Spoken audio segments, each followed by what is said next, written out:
जय श्री कृष्णा। राधे राधे। आज आप सभी लोग सुनेंगे रमा एकादशी की व्रत कथा। सबसे पहले रमा एकादशी की आप सभी को हार्दिक शुभकामनाएं। चतुर्मास की यह अंतिम एकादशी है। अगली एकादशी को हमारे विष्णु भगवान जाग जाएंगे, तो इस कथा को श्रद्धा पूर्वक सुनना और ज्यादा से ज्यादा शेयर करना। कथा शुरू करने से पहले कमेंट बॉक्स में जय हो विष्णुदेव की जरूर लिखना। और साथ ही अगर आपने हमारे चैनल को सब्सक्राइब नहीं किया है तो चैनल को सब्सक्राइब जरूर करना। हे विष्णु देव, आपके अनंत स्वरूपों की जय हो। आज मैं इस पावन पवित्र कार्तिक माह के कृष्ण पक्ष की एकादशी की कथा आपके प्रिय भक्तों के सामने प्रस्तुत कर रही हूँ। इसके लिए आप मुझे अनुमति प्रदान करें और साथ ही आशीर्वाद दे कि इस कथा को कहने वाला और सुनने वाला सदा सर्वदा सुखी रहे।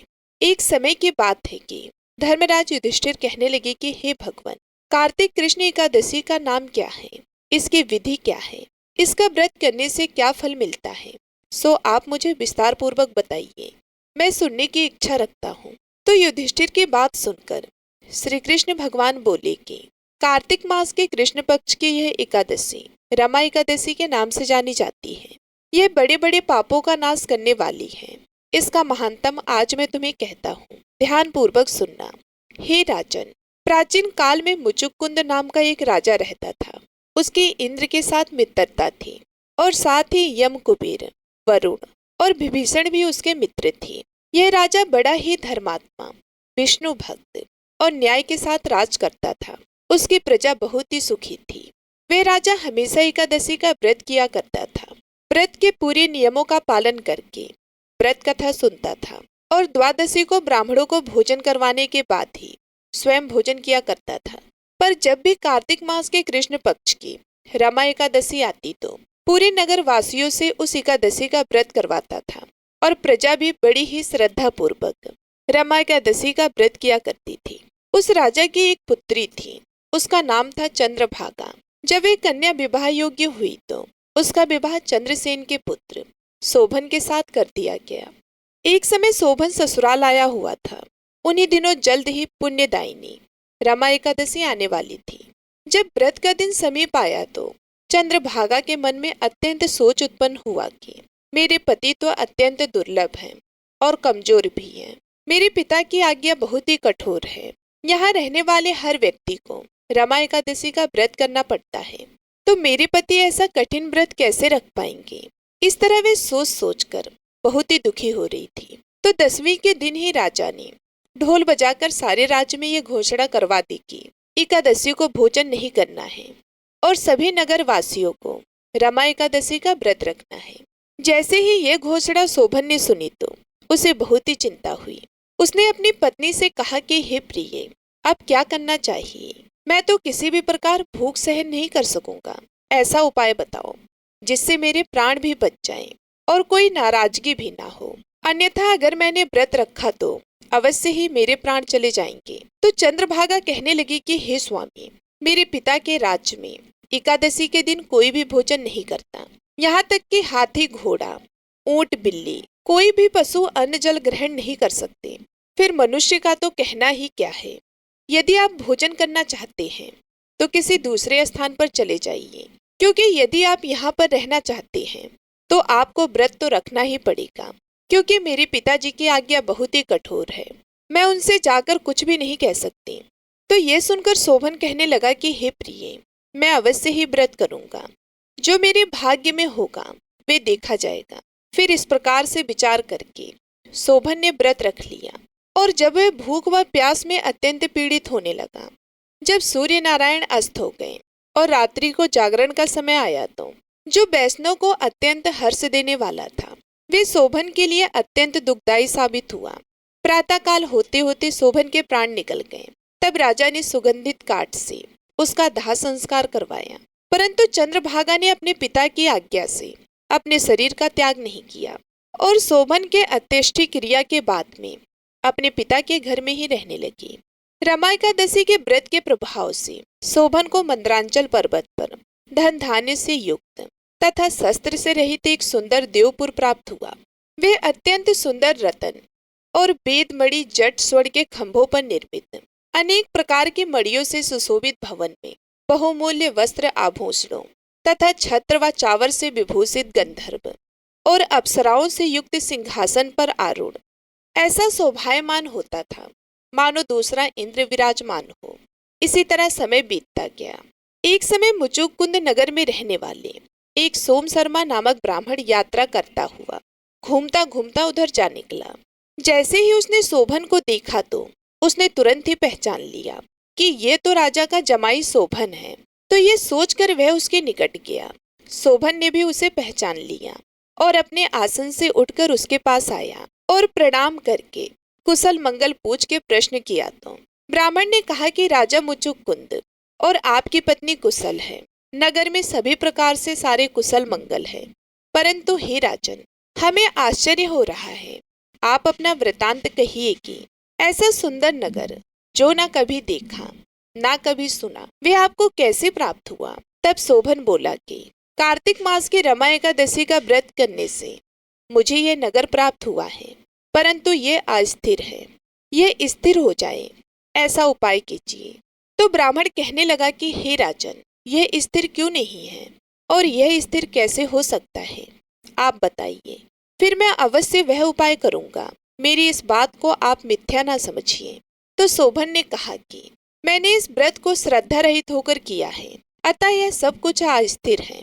यदि आप मुचुकुंद की कन्या चंद्रभागा को यह सब वृतांत कहे तो यह स्थिर हो सकता है। ऐसा सुनकर उस श्रेष्ठ ब्राह्मण ने अपने नगर लौटकर चंद्रभागा से सारा वृतांत कह सुनाया। ब्राह्मण के वचनों को सुनकर चंद्रभागा बहुत ही प्रसन्न हुई और कहने लगी कि हे ब्राह्मण, यह सब बातें आपने प्रत्यक्ष देखी है या फिर स्वप्न की बात कह रहे हैं। तो ब्राह्मण कहने लगा कि हे पुत्री, मैंने महावन में तुम्हारे पति को प्रत्यक्ष अपनी आंखों से देखा है। साथ ही किसी से विजय ना हो ऐसा देवताओं के नगर के समान उनका नगर भी देखा है। उन्होंने यह भी कहा है कि यह स्थिर नहीं है। तुम कोई ऐसा उपाय करो जिससे वह स्थिर हो जाए। तो चंद्रभागा कहने लगी कि हे ब्राह्मण, तुम मुझे वहां ले चलो। मुझे पति देव के दर्शन की अति लालसा है। मैं अपने किए हुए पुण्य से उस नगर को स्थिर बना दूंगी। आप ऐसा कार्य कीजिए जिससे उनका हमारा संयोग हो जाए, यानी कि हमारा पुनः मिलन हो जाए, क्योंकि वियोगी को मिला देना महापुण्यदायी होता है। सोम शर्मा यह बात सुनकर चंद्रभागा को लेकर मंदरांचल पर्वत के समीप वामदेव ऋषि के आश्रम पर गए और वहां जाकर वामदेव को सारी बात बताई। तो वामदेव जी ने सारी बात सुनकर वेद मंत्रों के उच्चारण से चंद्रभागा का अभिषेक कर दिया। तब ऋषि के मंत्र प्रभाव और चंद्रभागा के एकादशी व्रत के प्रभाव से चंद्रभागा का शरीर दिव्य हो गया और वे दिव्य गति को प्राप्त हुई। उसके बाद बड़ी प्रसन्नता के साथ वे अपने पति के निकट गई।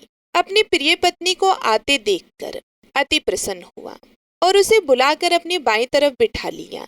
चंद्रभागा कहने लगी कि हे प्राणनाथ, आप मेरे पुण्य को ग्रहण कीजिए। अपने पिता के घर जब मैं 8 वर्ष की थी, तब से विधि पूर्वक एकादशी के व्रत को श्रद्धा पूर्वक करती आ रही हूँ। इस पुण्य प्रताप से आपका यह नगर स्थिर हो जाएगा तथा समस्त कर्मों से युक्त होकर परले अंत तक रहेगा। इस प्रकार चंद्रभागा ने दिव्य आभूषणों और वस्त्रों से सुसज्जित होकर अपने पति के साथ आनंद पूर्वक रहने लगे। इस तरह बताते हुए श्री कृष्ण भगवान ने कहा कि हे राजन, यह मैंने रमा एकादशी का महात्म मैंने आपको बताया है। जो मनुष्य इस एकादशी के व्रत को करते हैं और एकादशी के नियमों का विधिवत पालन करते हैं, व्रत रखकर व्रत कथा सुनते हैं, उनके ब्रह्म हत्या इत्यादि समस्त पाप नष्ट हो जाते हैं। कृष्ण और शुक्ल पक्ष के दोनों एकादशी समान हैं, इनमें कोई भी भेदभाव नहीं है, दोनों समान फल देती है। जो मनुष्य इस महात्म को पढ़ता है, सुनता है या फिर सुनाता है, वे समस्त पापों से छूटकर विष्णु लोक को प्राप्त होता है। तो ये थी रमा एकादशी व्रत की कथा। अब दूसरी कहानी आप सुनेंगे राजा अम्बरीश की। इस कथा को एकादशी के हर व्रत हमें अवश्य सुननी चाहिए और कार्तिक मास में वैसे भी राजा अम्बरीश की कथा सुनने का विधान है, क्योंकि राजा अम्बरीश भगवान श्री हरि के परम भक्त थे। वे पृथ्वी के 7 द्वीप, अचल संपत्ति और अतुल्य ऐश्वर्य के शासक होने पर भी इन्हें स्वप्न तुल्य समझते थे, क्योंकि वो जानते थे कि जिस धन वैभव के लोभ में पड़कर मनुष्य घोर नरक में जाता है, वे केवल 4 दिन का सुख होता है राजा अम्बरीश का भगवान श्री कृष्ण में और उनके प्रेमी साधुओं में परम प्रेम था। उन्होंने मन को श्री कृष्ण के चरणों में, वाणी को भगवान के गुणों का गान करने में, हाथों को श्री हरि के मंदिर में और अपने कानों को भगवान की मंगलमय कथा को सुनने में लगा रखा था। उन्होंने अपने नेत्रों को श्री हरि के विग्रह व मंदिरों के दर्शन में, नासिका को उनके चरण कमलों में चढ़ी श्रीमती तुलसी के दिव्य गंध में और जिह्वा को भगवान के प्रति अर्पित निवेद प्रसाद में संलग्न कर दिया था। राजा अम्बरीश के पैर भगवान के क्षेत्र आदि की पैदल यात्रा करने में ही लगे रहते थे। वे सिर से भगवान श्री कृष्ण के चरण कमलों की वंदना किया करते थे। इस प्रकार उन्होंने सारे कर्म, यज्ञ, पुरुष, इंद्रिया तथा भगवान के प्रति उन्होंने स्वर्व आत्म एवं सर्व रूप समझकर समर्पित कर दिए थे और श्रेष्ठ ब्राह्मणों की आज्ञा के अनुसार ही वे इस पृथ्वी का शासन करते थे। उन्होंने बड़ी बड़ी दक्षिणा वाले अनेकों अश्वमेघ यज्ञ करवा के यज्ञ अधिपति भगवान की आराधना की थी। उनकी प्रजा महात्माओं के द्वारा गाए हुए भगवान के उत्तम चरित्रों का बहुत ही सम्मान करती थी। कभी तो वे बड़े प्रेम भाव से सुना करती थी और कभी उसका गान किया करती थी। इस प्रकार उनके राज्य के मनुष्य देवताओं के अत्यंत प्यारे स्वर्ग की इच्छा नहीं करते थे। राजा अम्बरीश के अनन्य प्रेम भक्ति से प्रसन्न होकर भगवान श्री हरि विष्णु ने उनकी रक्षा के लिए सुदर्शन चक्र को नियुक्त कर दिया था, जो विरोधियों को भयभीत करने वाला और भक्तों की रक्षा करने वाला था। एक समय की बात है, राजा अम्बरीश ने अपनी पत्नी के साथ भगवान श्री कृष्ण की आराधना करने के लिए 1 वर्ष तक द्वादशी प्रधान एकादशी व्रत करने का नियम ग्रहण किया। व्रत की समाप्ति होने पर कार्तिक महीने में उन्होंने 3 रात का उपवास किया और एक दिन यमुना जी में स्नान करके भगवान श्री कृष्ण की पूजा की। तत्पश्चात पहले ब्राह्मणों को स्वादिष्ट और अत्यंत गुणकारी भोजन करवाकर उन लोगों के घर 60 करोड़ गाय सुसज्जित करके भेज दी। जब ब्राह्मणों को सब कुछ मिल चुका था, तब राजा ने उन लोगों से आज्ञा लेकर अपने व्रत की पालना की तैयारी कर ही रहे थे कि उसी समय श्राप और वरदान देने में सामर्थवान स्वयं दुर्वासा ऋषि उनके यहाँ अतिथि के रूप में पधारे। तो राजा अम्बरीश उन्हें देखते ही उठकर खड़े हो गए, आसन देकर उन्हें आदर पूर्वक बिठाया और विधिवत सामग्रियों से उनके चरणों में प्रणाम करके भोजन के लिए प्रार्थना की। तो दुर्वासा ऋषि ने राजा अम्बरीश की प्रार्थना स्वीकार की और कहा कि मैं आवश्यक कर्मों से निवृत्त होकर आ रहा हूँ, बाद में ही भोजन करूंगा। ऐसे कहकर वे नदी के तट पर चले गए। वे ब्रह्मा जी का ध्यान करते हुए यमुना के पवित्र जल में स्नान करने लगे। इधर द्वादशी तिथि केवल घड़ी भर की शेष रह गई थी, तो धर्मात्मा अम्बरीश ने धर्म संकट में पड़कर ब्राह्मणों के साथ परामर्श किया। उन्होंने कहा कि ब्राह्मण देवताओं ब्राह्मण को भोजन कराए बिना स्वयं भोजन कर लेना और द्वादशी रहते पालना न करना, दोनों में ही दोष है। इसलिए इस समय जैसा करने में मेरी भलाई हो और मुझे पाप ना लगे, ऐसा कोई उपाय मुझे बताओ। इस तरह राजा अम्बरीश ने ब्राह्मणों के साथ विचार विमर्श किया तो ब्राह्मणों ने कहा कि श्रुतियों में ऐसा कहा गया है कि जल पी लेना भोजन करना भी है और नहीं करना भी है, तो इसलिए इस समय केवल आप जल से ही पारण कर ले। तो ब्राह्मणों के कहने पर राजा ने मन ही मन भगवान का चिंतन करते हुए द्वादशी के रहते जल ग्रहण कर लिया। उसी समय दुर्वासा ऋषि यमुना तट से लौट आए थे और इस प्रकार राजा अम्बरीश को जल पीता हुआ देखकर बहुत ही क्रोधित हो गए। उस समय दुर्वासा ऋषि बहुत ही भूखे थे। वे क्रोध से थर थर कांपने लगे और अत्यधिक क्रोध में हाथ जोड़कर खड़े राजा अम्बरीश से कहा कि अरे इसे देखो, यह कितना क्रूर है। ये धन के मद में मतवाला हो रहा है। भगवान की भक्ति तो इसे छूती भी नहीं है और यह अपने आप को सामर्थ्यवान मानता है। आज इसने धर्म का उल्लंघन करके बड़ा ही अन्याय किया है। मैं इसके घर अतिथि होकर आया था, किंतु फिर भी उसने मुझे बिना खिलाए स्वयं भोजन कर लिया। ऐसा व्यक्ति कभी भी भक्त नहीं हो सकता जो अतिथि को भोजन करवाने से पहले स्वयं भोजन कर ले। हे अम्बरीश, तूने इस तरह से मेरा अपमान किया है, इस अपमान का फल तो तुझे भोगना ही पड़ेगा। ये कहते हुए वे क्रोध से लाल हो उठे और उन्होंने अपनी एक जटा उखाड़ और जमीन पर फेंक दी। तो उस जटा के एक बाल से कृत्य राक्षसी उत्पन्न हुई। वे आग के समान जलती हुई हाथ में तलवार लेकर राजा अम्बरीश पर टूट पड़े।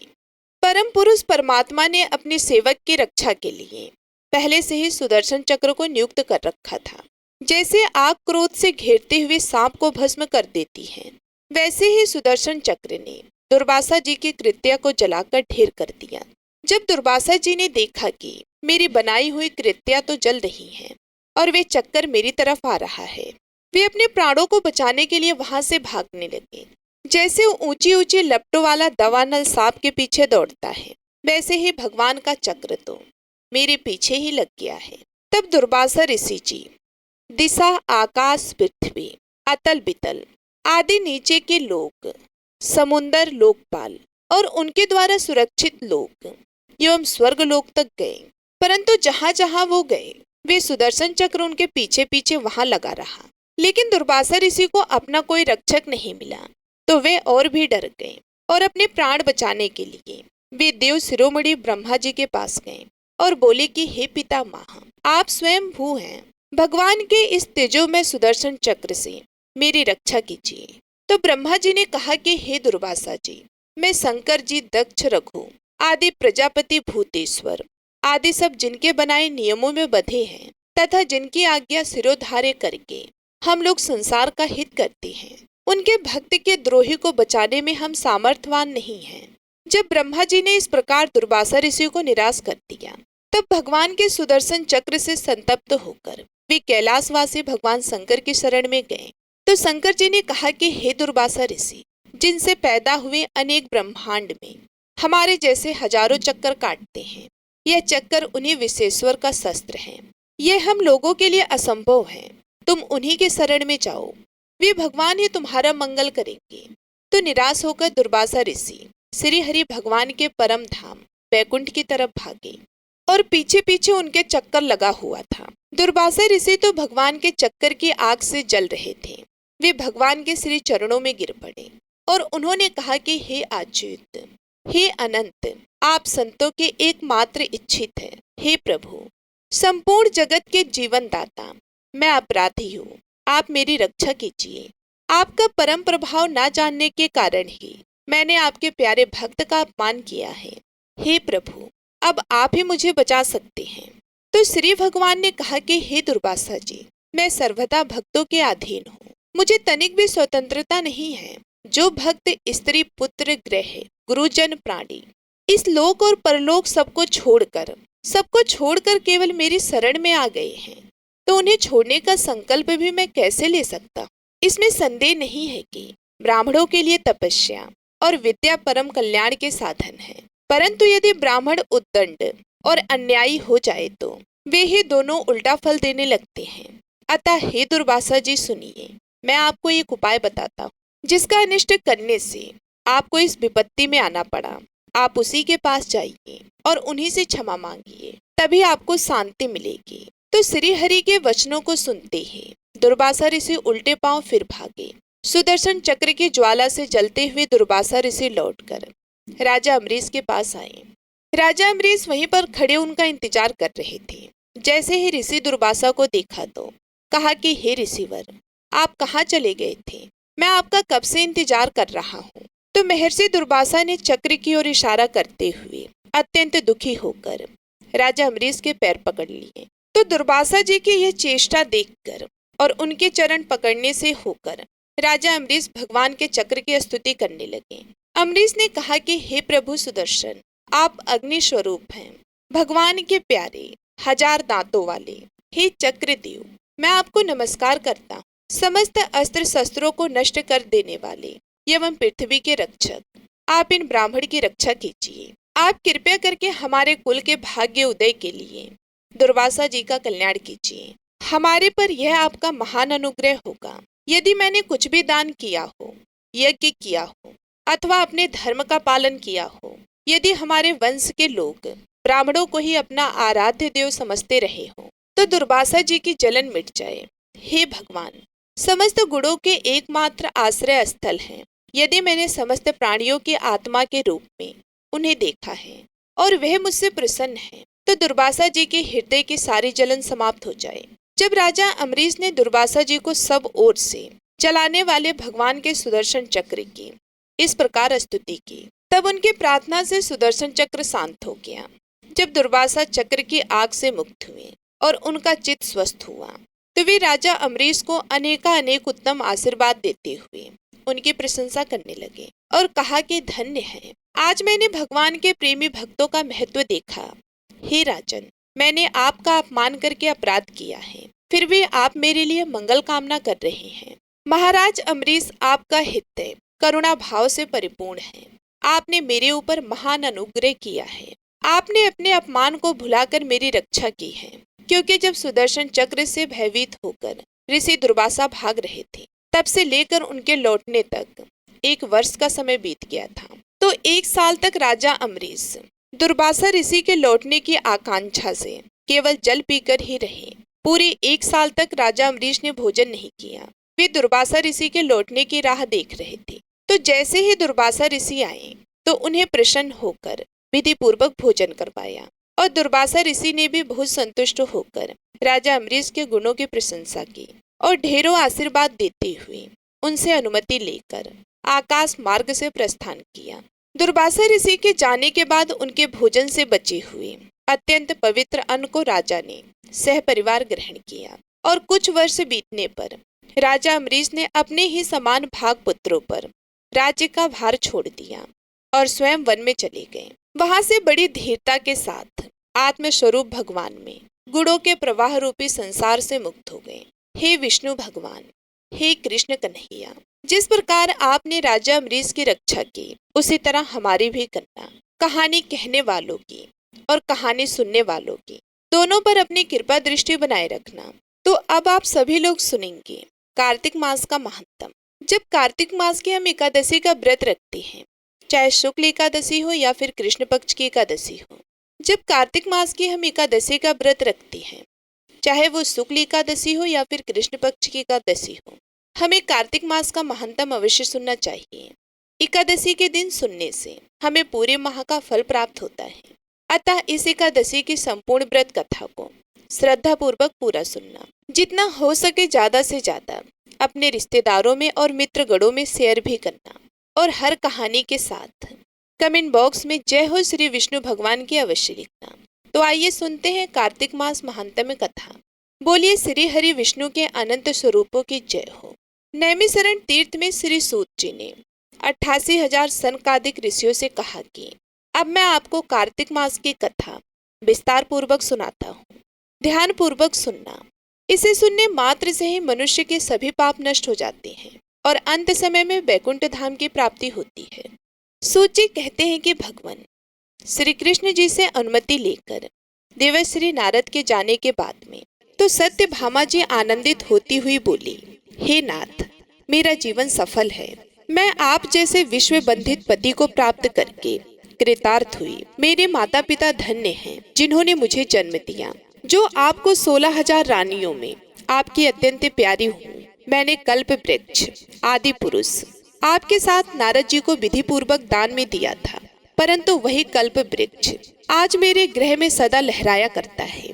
इस बात को मृत्यु लोक में कोई भी स्त्री नहीं जानती है। हे स्वामी, यदि आप मुझसे प्रेम करते हैं तो मैं यह जानना चाहती हूँ कि आप मुझे वह कार्य बताएं जिसको करने से अब आप मुझसे किसी भी प्रकार से विमुख ना हो सके।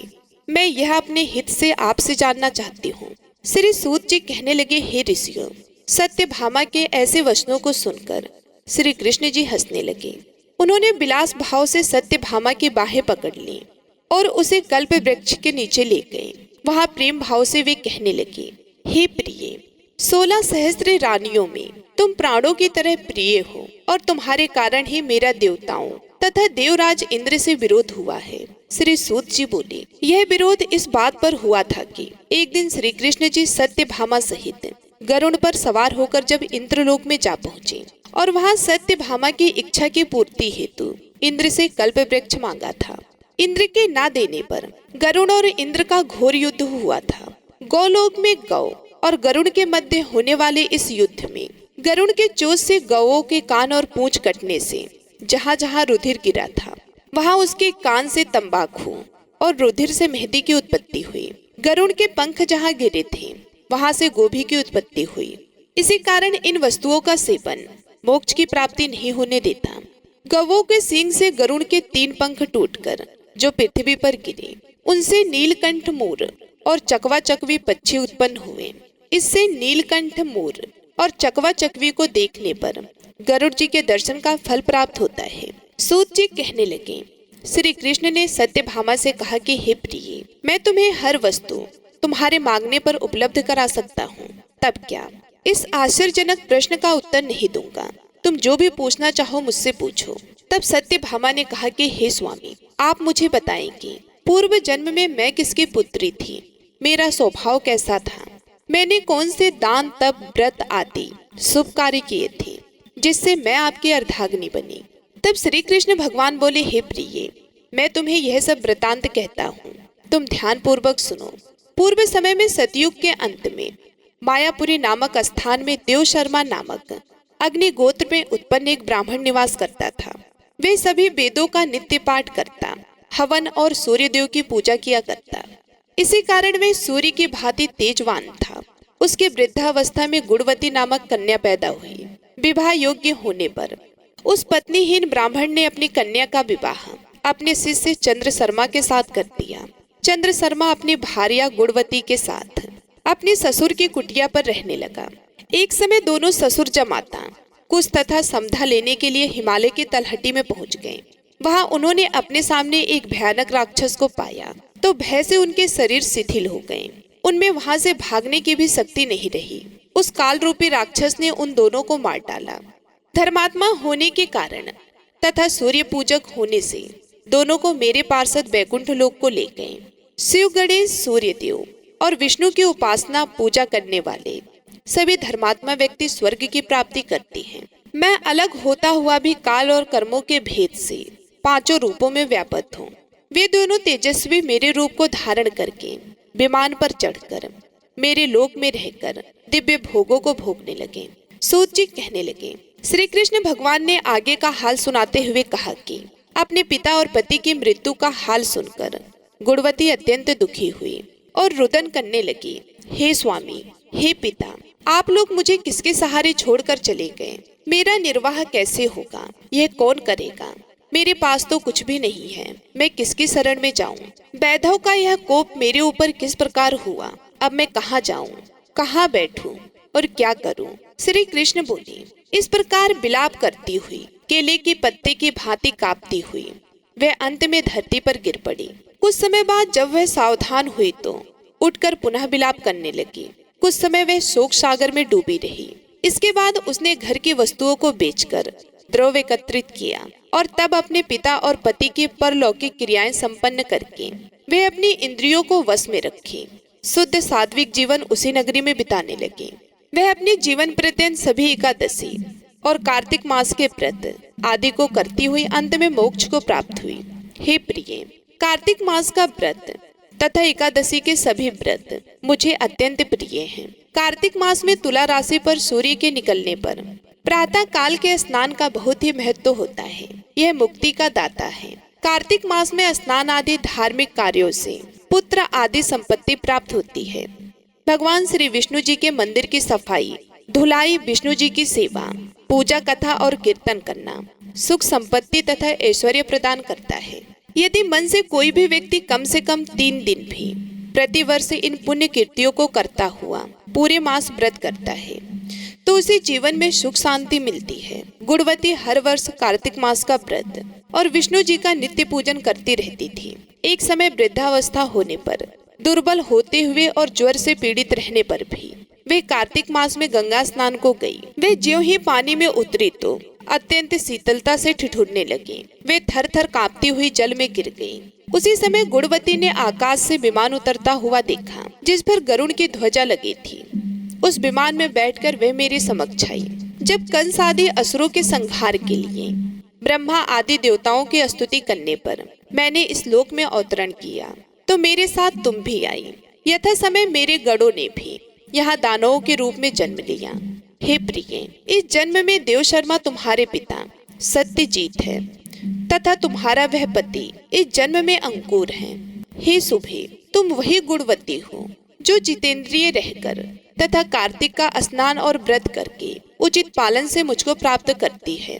तुमने जो कभी मेरे मंदिर में तुलसी जी का एक पौधा लगाया था वही पौधा अब कल्प वृक्ष के रूप में है। तुमने कार्तिक मास में जो दीपदान किए थे और मेरी सेवा और पूजा संयम नियम के साथ की थी, उसी से तुम में तुम्हारे ग्रह में लक्ष्मी का निवास है। तुमने संपूर्ण व्रत आदिक पति स्वरूप भगवान को अर्पण किए, उसी फल की प्राप्ति से तुम मेरी भार्या बन सकी हो। इन्हीं के कारण तुम्हें किसी भी कारण मेरा वियोग नहीं लगेगा।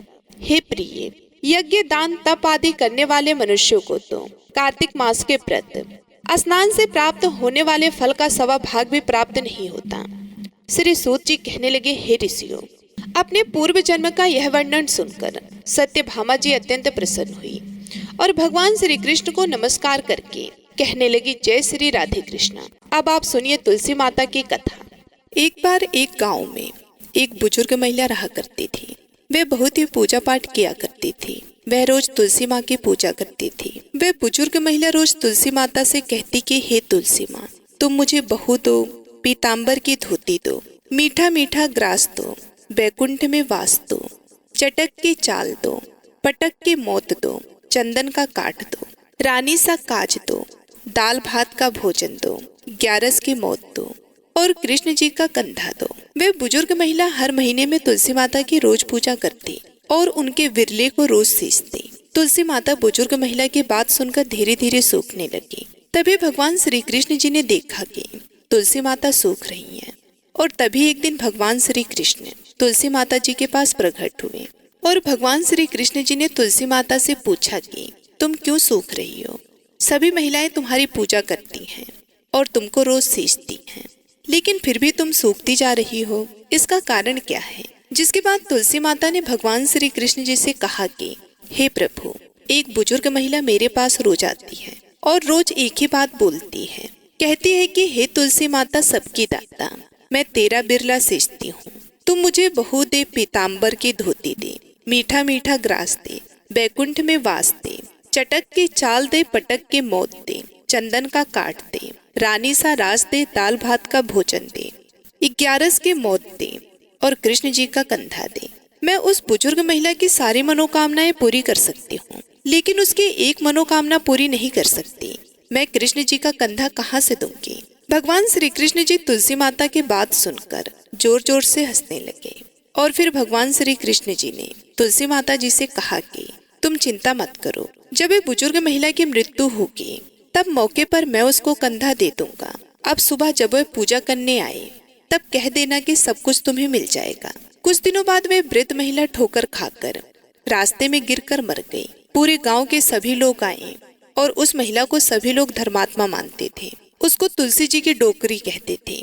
उसके परिवार में कोई भी नहीं था, इसलिए गांव वाले ने ही उसके अंतिम संस्कार करने की योजना बनाई और उसे नहलाकर जब बैकुंठी पर बिठाने के लिए उसे उठाने लगे तो उसका मृत शरीर इतना भारी हो गया था कि उसे कोई उठा ही नहीं पाया।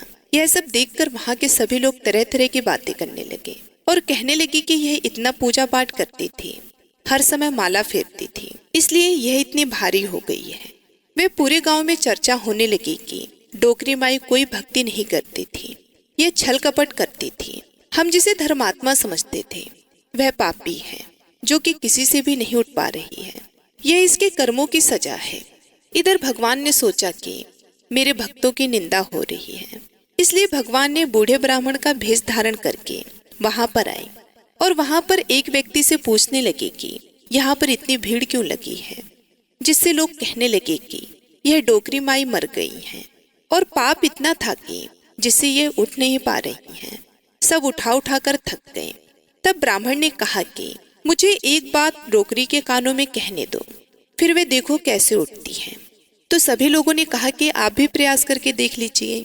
तब भगवान ने उस वृद्ध महिला के कानों में कहा कि हे डोकरी माई, देखो मैं आ गया हूँ।